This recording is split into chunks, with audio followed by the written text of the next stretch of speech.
नमस्कार दोस्तों, मैं मंदोल आपका स्वागत करता हूँ SDR टीचिंग के मेरे इस चैनल में। आज मैं आपके लिए लेकर आया हूँ एक और ऑडियो के रूप में ये वीडियो जो आपके लिए इन एग्ज़ाम में काफ़ी काम आएगा, चाहे वो नेट का एग्ज़ाम हो, RPSC का हो, DSSB का हो, KVS का हो, NVS का हो। तो इसमें बुक्स से कुछ इम्पोर्टेंट डीपली पॉइंट मैं आपके लिए लेकर आया हूँ, तो आप इसे ध्यान से सुने और अपने काम के दौरान इन्हें कंटिन्यू सुनते रहे। ये ऑडियो के रूप में है जो आपको घर इफ़ेक्ट्स बताए हुए हैं जो जिन पे क्वेश्चन बनने के चांसेस आगामी भविष्य में बहुत ज़्यादा हैं, तो आप इन्हें देखें और अपनी स्टडी को और भी पुख्ता करें। तो आइए शुरुआत करते हैं इस वीडियो की। तो आइए शुरू करते हैं। यूरोप में यूनानी शास्त्रीय कला नियम जिन्हें कैनन कहा जाता है। तो कैनन किसे कहते हैं? यानी यूरोप के शास्त्रीय कला नियम जिन्हें कैनन कहा जाता है। रेखाओं का अंकन के आधार पर दो प्रकार से वर्गीकरण किया गया है। एक होती है औपचारिक रेखा, दूसरी होती है अनौपचारिक रेखा। औपचारिक रेखा वो होती है जो यंत्रों के माध्यम से प्रयोग किया जाता है, जैसे स्केल का प्रयोग करके रेखा खींचना। दूसरी होती है अनौपचारिक रेखा है जो सीधी हाथ से बिना किसी यंत्र माध्यम के प्रयोग की जाती है। चक्राकार रेखाएं किस प्रकार की गुण उत्पन्न करती है? तो उनसे होते हैं उत्तेजना के गुण चक्राकार रेखाओं से, वृद्धि के गुण उत्पन्न होते हैं, शक्ति, निरंतरता और पूर्णता, इनके गुण चक्राकार रेखाओं से उत्पन्न होते हैं। सीमांत रेखांकन क्या है? भ्रामक रेखा जो वस्तु प्रकृति प्रदत्त नहीं होती वरन केवल आकार का बोध कराती है। जैसे हम कई चीज़ें देखते हैं भौतिक जीवन में, उन पे किसी प्रकार का रेखांकन नहीं होता बल्कि वो आभास कराती है, तो उसे ही सीमांत रेखांकन कहा जाता है। आयताकार जो आकृति होती है वो स्थिरता, शक्ति और एकता का भाव प्रकट करती है। इसी प्रकार त्रिभुजाकार जो आकृति होती है वो स्थिरता, सुरक्षा और शाश्वतता प्रकट करती है। और विलोम त्रिभुजाकार जो आकृति है वो अनिश्चय, अशांति और लिप्तता व शीघ्र परिवर्तन के प्रभाव उत्पन्न करती है। इसी प्रकार वक्राकार रेखा सौंदर्य, नित्यता, सृजनात्मकता, पूर्णता, गति, विशालता, समानता के भाव प्रकट करती है। रंग के गुणों के आधार पर इन्हें तीन आधार में बांटा गया है जो निम्न है। पहला वर्ण की रंगत, दूसरा वर्ण की मान, तीसरा वर्ण की सघनता। कुछ विभिन्न वर्ण हैं जिनके प्रभाव निम्न प्रकार से है। तो पीला वर्ण है वो बुद्धिमत्ता, प्रसन्नता और समीपता का द्योतक है। इसी प्रकार नीला वर्ण है वो आनंद, दुख और मानसिक अवसाद का प्रतीक है। बैंगनी वर्ण मृत्यु, रहस्य और सम्मान का प्रतीक है और राजसिक भाव का भी प्रतीक बैंगनी वर्ण है। कला रचना में वर्ण प्रयोग तीन नियमों पर आधारित होता है। पहला वर्ण नियोजन, दूसरा वर्ण परिवर्तन, तीसरा वर्ण प्रतिस्थापन। अंतराल का वर्गीकरण दो प्रकार से किया गया है। पहला सक्रिय या प्रत्यक्ष अंतराल, दूसरा है सहायक या अप्रत्यक्ष अंतराल। रेखाओं को मुख्यतः तीन श्रेणियों में बांटा गया है। पहला है आवर्ती रेखा, दूसरा है अवरोधक रेखा, तीसरा है संधि रेखा। कलाकृति में संतुलन अथवा दृष्टिगत भार की व्यवस्था को दो भागों में वर्गीकृत किया गया है, सममित संतुलन और असममित संतुलन। स्वरूप की दृष्टि से ये दो भागों में विभक्त है, सहज गति स्वरूप और प्रेरित गति। वक्र गति दो प्रकार की होती है, कोणीय वक्र गति और प्रवाह युक्त गति। दिशा के आधार पर गति का निम्न प्रकार से चार भागों में बांटा गया है, ऊर्ध्वगामी गति, अधोगामी गति, क्षैतिज गति और तिरछी गति। प्रमाण जिसे संबंधता का सिद्धांत भी कहा जाता है, प्रमाण को अनुपात भी कहते हैं और इसे संबंधता का सिद्धांत भी कहते हैं, यानी लॉ ऑफ रिलेशनशिप तो ये प्रश्न इस प्रकार से हो सकता है कि निम्न में से लॉ ऑफ रिलेशनशिप क्या है, तो इसका उत्तर होगा प्रमाण या अनुपात। अल्ब्रेक्ट ड्यूरर ने मानव आकृति को गतिशीलता के पक्ष में या उसका ध्यान रखते हुए 8 भागों में विभक्त किया है। लियोनार्डो दा विंची ने परिप्रेक्ष्य को द्विआयामी तल पर यथार्थ अंकन का सफल माध्यम तथा संसार को देखने के लिए खिड़की की संज्ञा दी है। तो इसका प्रश्न इस प्रकार से हो सकता है कि विंची ने निम्न में से किसे खिड़की की संज्ञा दी है, तो परिप्रेक्ष्य को खिड़की की संज्ञा दी है। अदृष्ट बिंदु के आधार पर परिप्रेक्ष्य के निम्नलिखित रूप हमें प्राप्त होते हैं। पहला है समानांतर परिप्रेक्ष्य, दूसरा होता है कोणीय परिप्रेक्ष्य। कोणीय परिप्रेक्ष्य को भी 2 भागों में बांटा गया है, द्विबिंदु परिप्रेक्ष्य और त्रिबिंदु परिप्रेक्ष्य। विभिन्न आकृतियों को प्रमाण के आधार पर बांटा गया है और उनकी श्रेणी इस प्रकार से है। तो नर को 10 ताल में बांटा गया है। तो 10 ताल में कौन कौन सी नर आकृति आती है, जैसे राम, बाली, इंद्र व अर्जुन। इसी प्रकार क्रूर को 12 ताल में बांटा गया है, जिसके अंतर्गत चंडी और भैरव आते हैं। असुर को 16 तालों में बांटा गया है, जिसके अंतर्गत रावण, कुंभकर्ण आदि आते हैं। बाल को 5 तालों में बांटा गया है, जिसमें बालक आकृति आती है, और कुमार को 6 तालों में बांटा गया है। कौमार या अवस्था से संबंधित आकृतियाँ इसके अंतर्गत आती है। चित्र सूत्र में 5 प्रकार के नेत्रों की रचना का प्रतिपादन किया गया है। वो नेत्र निम्न हैं: चपाकार नेत्र, मत्स्योदर नेत्र, उत्पल पत्र नेत्र, पदम पत्र नेत्र और शशाकृति नेत्र। चपाकार नेत्र जिन्हें धनुषाकार भी कहते हैं, और ये सौंदर्य रस में डूबे हुए नेत्रों का भाव प्रकट करते हैं। उसी प्रकार मत्स्योदर नेत्र जो काम भावना के होते हैं, विलासिता जैसे भाव प्रकट करते हैं। इनमें मछली के समान आकृति होती है। उत्पल पत्र में नीलकमल की पंखुड़ी के समान नेत्र होते हैं, जो सात्विक शांति व गंभीरता का भाव प्रदर्शित करते हैं। पदम पत्र कमल पत्र के समान होते हैं, और ये क्रोध, भय एवं आतंक के भाव को प्रकट करता है। उसी प्रकार शशाकृति जो नेत्र होते हैं वो हिरण की आकृति वाले नेत्र होते हैं। इसमें सरलता, चंचलता, निरपराधिता के गुण होते हैं। इसी प्रकार खंजनाकृति नेत्र भी है, जो किशनगढ़ शैली में देखने को मिलते हैं। तो ये है खंजनाकृति नेत्र, प्रसन्नता, चंचलता और अस्थिरता के भाव प्रकट करते हैं। कुछ आकृतियों के रूप दिए गए हैं जो निम्न प्रकार से होने चाहिए। तो कान गिद्ध के पर के समान होने चाहिए। नाक तिल का फूल होता है, तोते की चोंच उसके समान होनी चाहिए। जंघा केले के वृक्ष का तना होता है या हाथी की सूंड उसके समान होनी चाहिए। और पैर की उंगलियां कचनार की फली के समान होनी चाहिए। निम्न में से ये वाक्य किसने कहा? कलाएं मानव को शिक्षित व सुसंस्कृत बनाती है। तो प्लेटो ने उक्त वाक्य कहा था। मनुस्मृति किस काल से संबंधित थी? तो मनुस्मृति थी शुंग काल से संबंधित, यानी मनुस्मृति शुंगकालीन थी। अमरावती के जो आकृतियाँ है उनमें हीनयान और महायान दोनों संप्रदायों से संबंधित कार्य देखने को मिलता है। तो प्रश्न ऐसा बन सकता है कि किस कला में हीनयान और महायान दोनों संप्रदाय से संबंधित कार्य देखने को मिलता है? तो अमरावती के जो स्तूपाकृतियाँ प्राप्त हुई है वहाँ से हमें हीनयान और महायान दोनों ही प्रकार के कार्य देखने को मिलते हैं। निम्न में से किस जगह से टेराकोटा के शिल्प प्राप्त हुए हैं? तो अहिछत्र से टेराकोटा के शिल्प प्राप्त हुए हैं। निम्न में से किसे दिल्ली की किल्ली कहा जाता है? तो दिल्ली की किल्ली लोहा का जो लाट है उसे कहा जाता है, जो कि चंद्रगुप्त विक्रमादित्य द्वारा बनवाया गया था। इसकी जो ऊंचाई है वो है 23 फुट 8 इंच। कैलाश मंदिर की लंबाई है 142 फुट, चौड़ाई है 62 फुट और ऊंचाई है 100 फुट, यानी 142, 62 और 100। कुछ परिभाषा है जिनके मेन शब्द में बताऊंगा और उसी से आपको उन परिभाषाओं को समझ लेना है। पूरी परिभाषा नहीं बोलूँगा मैं।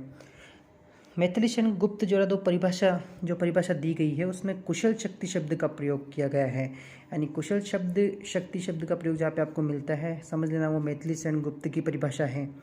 हालदर ने अपनी परिभाषा में सात्विक शब्द का प्रयोग किया था। तो सात्विक शब्द से आप पहचान लेना कि ये हालदर की परिभाषा थी। और कल्पना का योग अगर आप किसी परिभाषा में देखते हो तो वो श्याम सुंदर का था। कालिदास है जो महामाया को ललिता कहते हैं। कालिका पुराण, कादम्बरी पुराण, अग्नि पुराण में 64 कलाएँ मिलती है। इसके अलावा काव्य शास्त्र, बौद्ध एवं जैन संप्रदाय, इनमें भी 64 कलाएँ देखने को मिलती है। तो इनमें से किसी भी एक पे प्रश्न पूछा जा सकता है कि बौद्ध एवं जैन संप्रदाय में कितनी कलाएँ हैं, तो 64 कलाएँ हैं। काव्य शास्त्र में कितनी कला, तो 64 कलाएँ हैं। कालिका पुराण में कितनी कलाएँ हैं, 64 कलाएँ हैं। कादम्बरी पुराण में कितनी कलाएँ हैं, तो 64 कलाएँ हैं। अग्नि पुराण में कितनी कलाएँ हैं, तो 64 कलाएँ हैं। तो इस प्रकार से आप ध्यान रखें। मेजर आर्ट जिसे ललित कला बोलते हैं और माइनर आर्ट जिसे उपयोगी कला बोलते हैं। बोत्सा ने कला को 4 भागों में विभक्त किया था। वही सांतायन ने कला को 2 भागों में विभक्त किया था, ऑर्गेनिक और ऑटोमेटिक। मनोवैज्ञानिकों ने 3 भागों में विभक्त किया कला को, अलंकरण, अनुकरण, आत्मविव्यंजन। कला मानव को शिक्षित व सुसंस्कृत बनाती है, ये वाक्य प्लेटो ने कहा था, मैंने पहले आपको बताया। अभिलाषितार्थ चिंतामणि में 4 प्रकार के चित्र बताए गए हैं, विद्ध, अविद्ध, रस और धूलि। विद्ध चित्र जो कॉपी होता है, जो का त्यों दिखे, और रस चित्र विभिन्न रसों का उसमें प्रयोग किया जाता है। अविद्ध चित्र कल्पना से बनाए गए चित्रों को अविद्ध चित्र कहते हैं। और धूलि चित्र जिसमें सूखे रंग वर्णों का प्रयोग हो उन्हें धूलि चित्र कहते हैं। प्राचीन काल में 3 प्रकार के चित्र बनते थे। वास्तुकला को क्या कहा हीगल ने, तो वास्तुकला को हीगल ने कहा प्रतीकात्मक कला। शब्द की त्रिविधा माना जाता है, तो शब्द की त्रिविधा है अभिधा, लक्षणा, व्यंजना।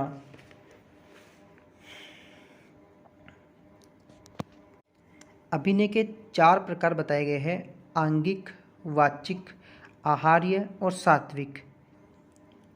आहार्य है नृत्य में 5 क्रियाएं प्रमुख होती है।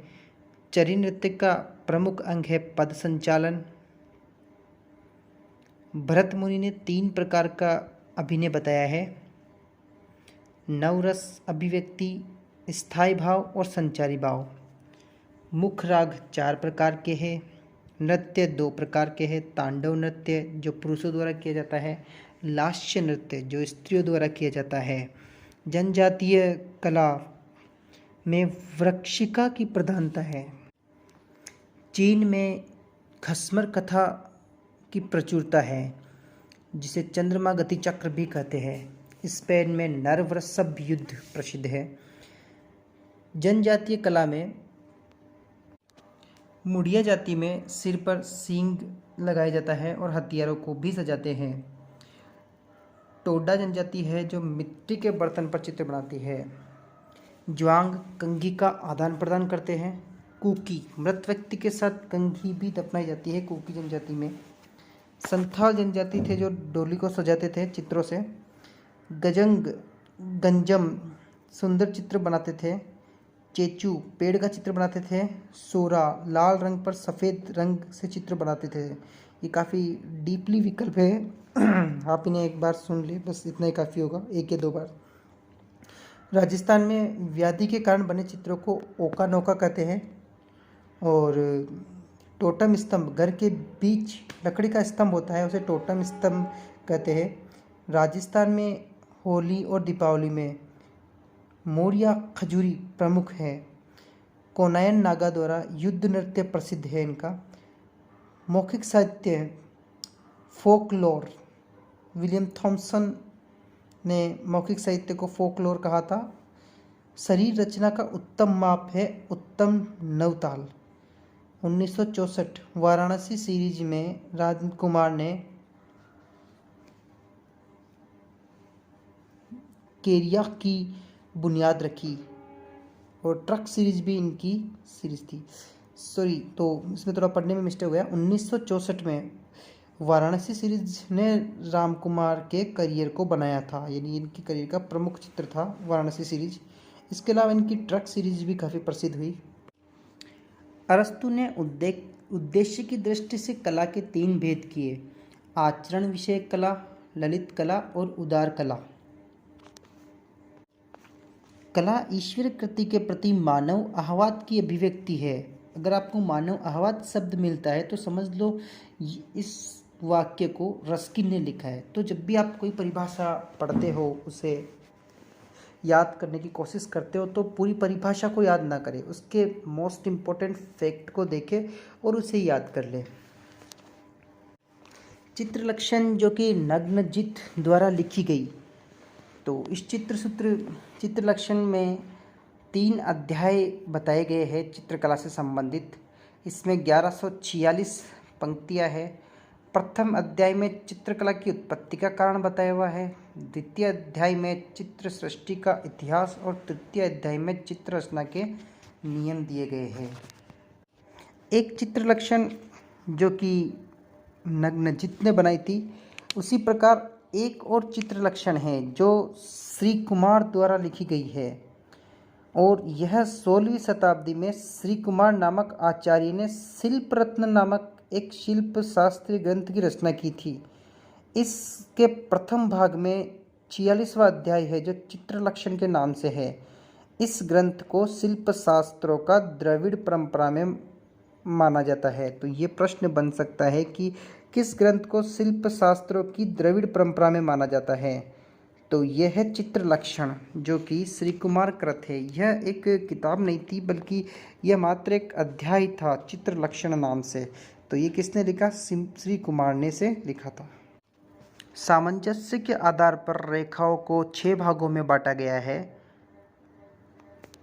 जो इस प्रकार से है: रेखा सामंजस्य, वर्ण एवं तान सामंजस्य, धरातलीय एवं पोत सामंजस्य, आकृति सामंजस्य, अनुपात सामंजस्य, श्रेणीक्रम सामंजस्य। ये रेखा सामंजस्य नहीं, ये सामंजस्य के प्रकार थे। संतुलन के अवयव के आधार पर रेखाओं को 7 भागों में बांटा गया है: रेखा संतुलन, आकृति संतुलन, आलंबन संतुलन, वर्ण संतुलन, तान संतुलन, पोत संतुलन, परिप्रेक्ष्य संतुलन।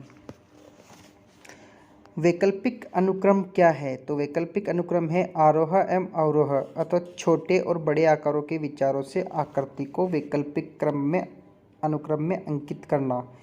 अविरल अप्रवाह निरंतरता, ये क्या है? तो वर्तुल घुमावदार देते हुए उसे निरंतर आगे बढ़ाए जाना, यह होता है अविरल प्रवाह। प्रमाण यानी लॉ ऑफ रिलेशनशिप, जिसे संबंधता का सिद्धांत कहते हैं। इसे अभी कुछ ही देर पहले अपन ने पढ़ा था। तो इसे देवी विभाजन भी कहा जाता है। तो प्रश्न बन सकता है कि देवी विभाजन निम्न में से किसे कहा जाता है? तो प्रमाण को देवी विभाजन कहा जाता है। 1950 ईस्वी में संडे पेंटर्स ने भारत के अंदर एक नए माध्यम की खोज की थी, जो कि एक्रेलिक रंग थे।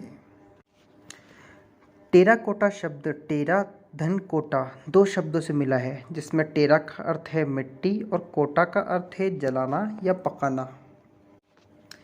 फ्रेस्को बुनो का नाम प्रयोग सर्वप्रथम 14वीं शताब्दी में कैंपो दो ओर्विटो के भित्ति चित्रों के लिए किया गया था। पंचमढ़ी से 3 स्तर के चित्र प्राप्त हुए, जिसमें पहले स्तर में डमरूनुमा तथा तख्तीनुमा मानवाकृतियाँ बनी हैं, और दूसरे स्तर में हाथ पैरों वाली बेडोल आकृतियों के चित्र प्राप्त हुए हैं। इसके अलावा तीसरे स्तर में आखेट दृश्य व दैनिक जीवन के संबंधित चित्र प्राप्त हुए हैं। किसने बुंदेली तथा रहेली शब्द का प्रयोग चित्रकला के लिए किया? तो डॉक्टर जगदीश गुप्त ने होशंगाबाद क्षेत्र में इस शब्द का प्रयोग किया था। हरनिहरन गुफा के चित्रों का विवरण किसने अपनी पत्रिका journal of Asiatic Society Bengal में दिया? तो कोलाइल ने हरनिहरन गुफा का विवरण दिया था। गांधार शिल्प की खोज सर्वप्रथम किसने की थी? तो डॉक्टर लिथर ने गांधार शिल्प की खोज सर्वप्रथम की थी, और इसका वृहद रूप किसने प्रस्तुत किया? तो गांधार शिल्प का वृहद रूप कर्टिन्स ने प्रस्तुत किया था। नागर शैली का वास्तविक विकास विशुद्धतम रूप से कहाँ हुआ? तो नागर शैली का वास्तविक विकास उड़ीसा में हुआ था। कश्मीर में अधिकतर किन ईश्वर की रूप मूर्तियाँ प्राप्त हुई है? तो विष्णु तथा शिव की मूर्तियाँ अधिक प्राप्त हुई कश्मीर में, जिन पे ग्रीक प्रभाव था।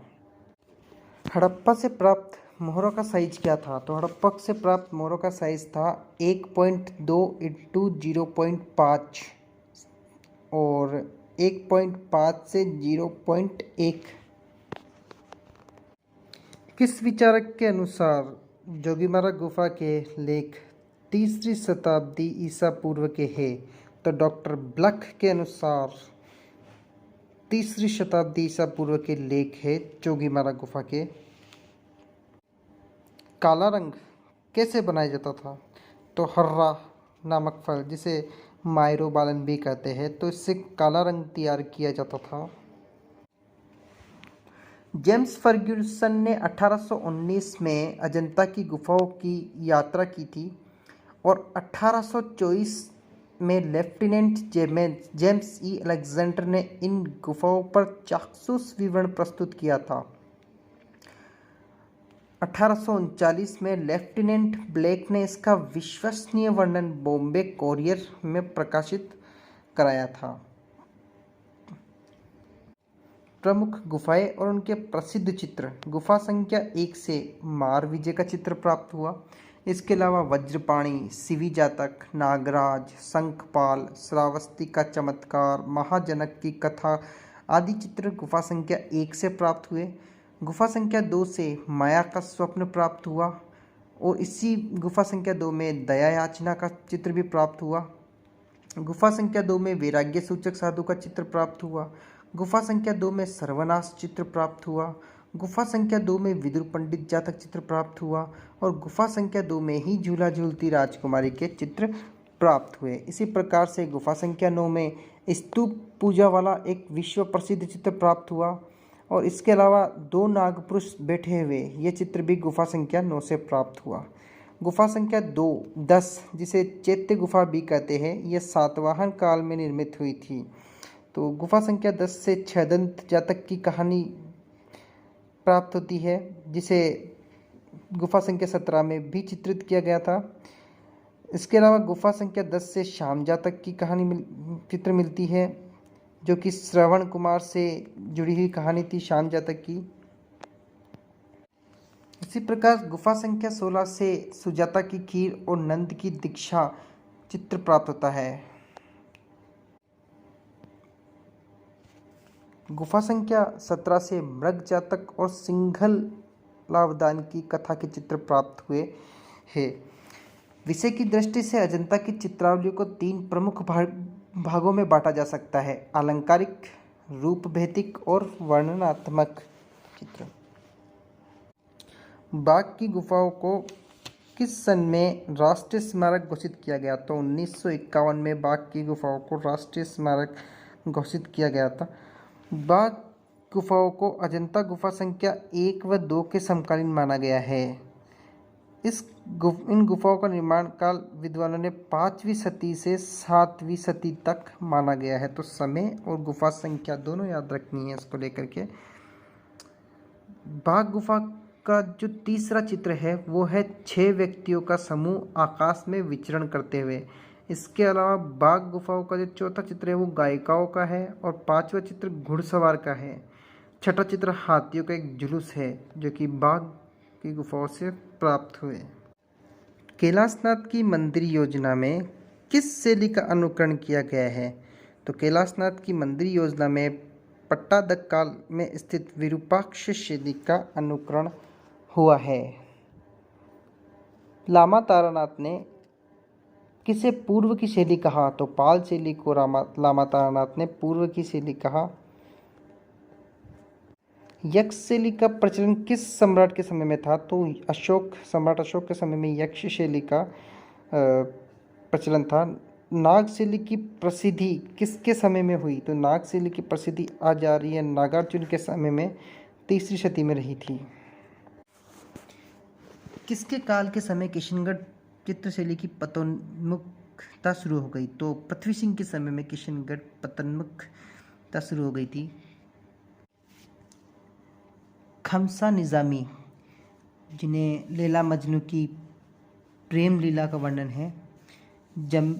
जामिउत तवारीख, जिसमें मंगोला का इतिहास प्राप्त होता है। तारिख अल्फी, जिसमें दुनिया का इतिहास है।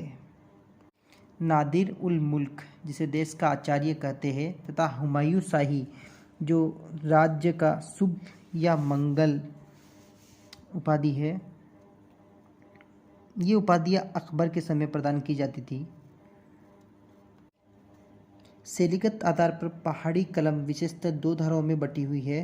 रावी के पूर्वी नाम वाली कांगड़ा कलम व पश्चिमी भाग वाली बसोहली कलम। सर्वप्रथम बसोहली लघु चित्रों का रहस्योद्घाटन 1918 से 1919 में भारतीय पुरातत्व सर्वेक्षण के सूचना पत्र द्वारा हुआ था।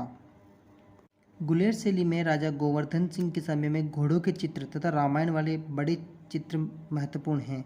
इस सेट के प्रत्येक चित्र के पीछे 1769 वर्ष अंकित है। तो ये प्रश्न बन सकता है कि किस शासक के समय के चित्रों में 1769 वर्ष अंकित था? तो राजा गोवर्धन सिंह के समय का वो काल था। कृष्ण का गोपियों को आलिंगन लेते हुए एक प्रसिद्ध चित्र है, जो भी गोवर्धन सिंह के समय का ही था। गुलेर कलम का जो प्राय 1740 से 1770 के बीच पनपी, उसे प्रसिद्ध कला समीक्षक कार्ल खंडेलवाल ने पूर्व कांगड़ा शैली के नाम से पुकारा। तो ये प्रश्न बन सकता है कि पूर्व कांगड़ा शैली के नाम से कौन सी कलम को पुकारा जाता है? तो गुलेर कलम को पूर्व कांगड़ा शैली के नाम से पुकारा जाता है। चंबा के राजा भूरी सिंह ने अपनी संपूर्ण कला निधि संग्रहालय की स्थापना हेतु समर्पित कर दी थी। तो यह प्रश्न बन सकता है कि किस शासक ने या फिर कहाँ के शासक ने कलानिधि संग्रहालय की स्थापना हेतु अपनी संपूर्ण संपत्ति लगा दी? तो वो थे चंबा के राजा भूरी सिंह। चंबा में दो चित्रकार वंश राज संरक्षण में विशेष कार्य करते थे। एक वंशीधर का था और दूसरा कृष्ण का।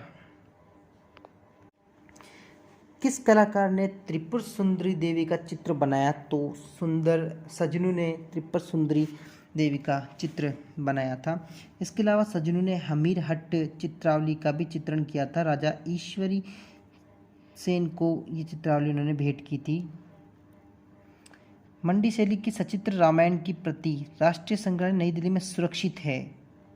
ये किसके द्वारा निर्मित है? तो कपूरगिरी द्वारा यह निर्मित है। विनाश का देवता चित्र किसने चित्रित किया? तो देवी प्रसाद राय चौधरी ने विनाश का चित्र चित्रित किया था। आदिवासियों के चित्र किसने बनाए? तो आलमेलकर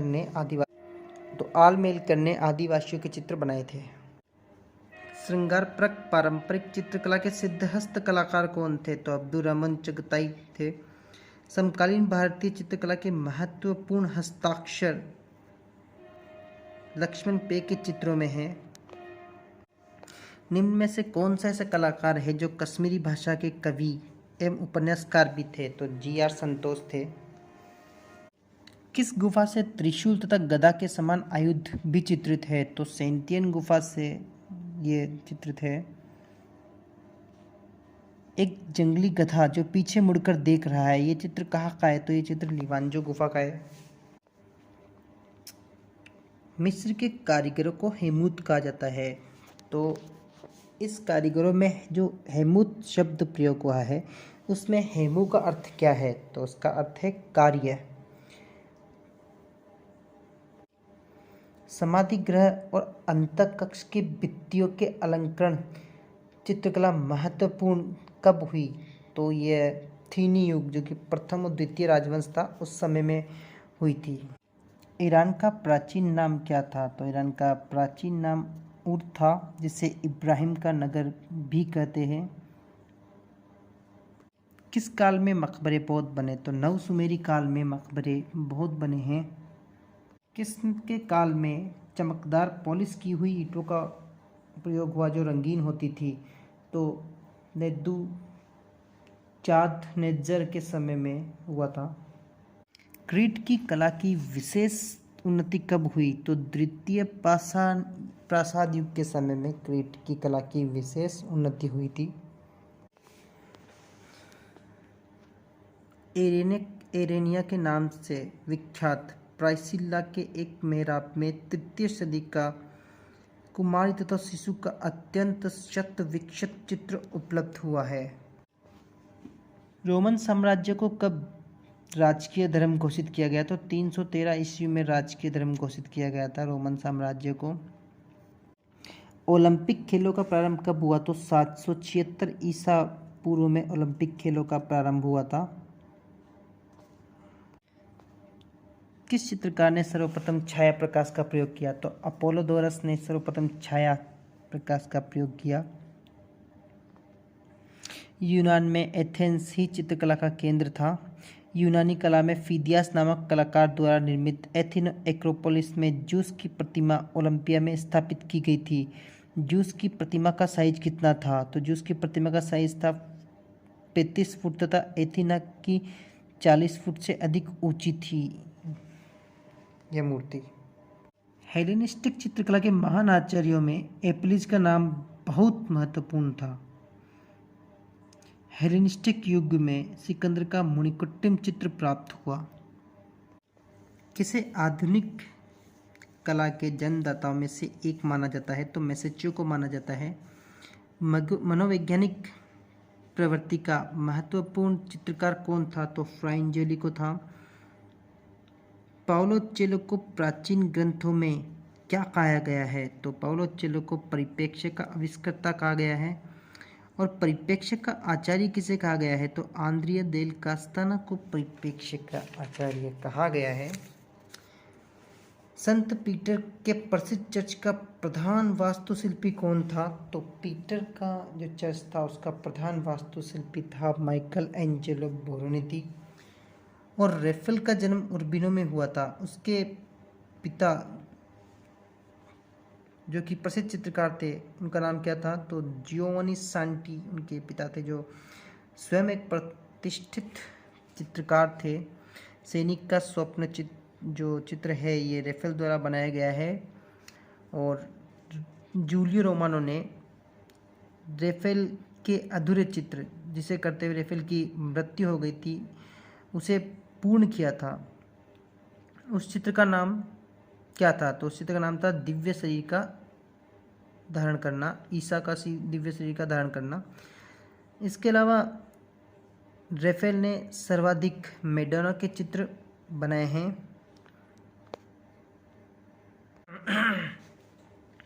नारी आकृतियों को जितना रूबेंस ने चित्रित किया उतना संभवतः किसी अन्य कलाकार ने नहीं किया।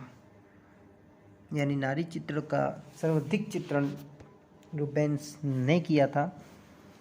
शबा की रानी की सामर यात्रा ये किसने बनाया? तो ये क्लॉद लोरा ने बनाया था यह चित्र। कुमारी की शिक्षा और बड़े जोसेफ ये दोनों चित्र क्लॉद लोरा के हैं। रोकोको शैली की जन्मभूमि कौन सी थी? तो रोकोको शैली की जन्मभूमि थी फ्रांस। वेनिस का अंतिम महान कलाकार कौन था? तो जियोवानी बत्तीस्ता वेनिस का अंतिम महान कलाकार था। फ्रेंच कला अकादमी की स्थापना कब हुई? तो 1648 में फ्रेंच कला अकादमी की स्थापना हुई थी। और कौन में नेपोलियन और हरक्यूलिस तथा हीरा यह किसके चित्र थे? तो ये अंतवानी जॉन ग्रॉस के चित्र थे, जो कि दाविद का शिष्य था। मानव आकृति त्रुटि रहित अंकन ये किस चित्रकार की विशेषता है? तो ये अंग्र की विशेषता थी। स्वच्छंदतावाद की रहस्यात्मक प्रवृत्ति में से दो कलाधाराएं विकसित हुई। एक प्रकृत्याक्षित जिसका विकास कांस्टेबल की कला में हुआ, दूसरी दिव्य दृष्टि आश्रित जिसे टर्नर के चित्रों की विचित्र दृश्य योजनाओं में अभिव्यक्ति मिली। ओक के वृक्ष चित्र किसने चित्रित किया? तो तेओदोर रूसे ने किया था। आइस नदी का किनारा चित्र किसने बनाया? तो इसे चार्ल्स फ्रांको दोबिनी ने बनाया था। कुमारी का लड़कपन चित्र किसने बनाया? तो रोजेटी ने बनाया था। रोजेटी ने हंट के स्टूडियो में अपना पहला चित्र बनाया था, जिसका नाम था ये कुमारी का लड़कपन।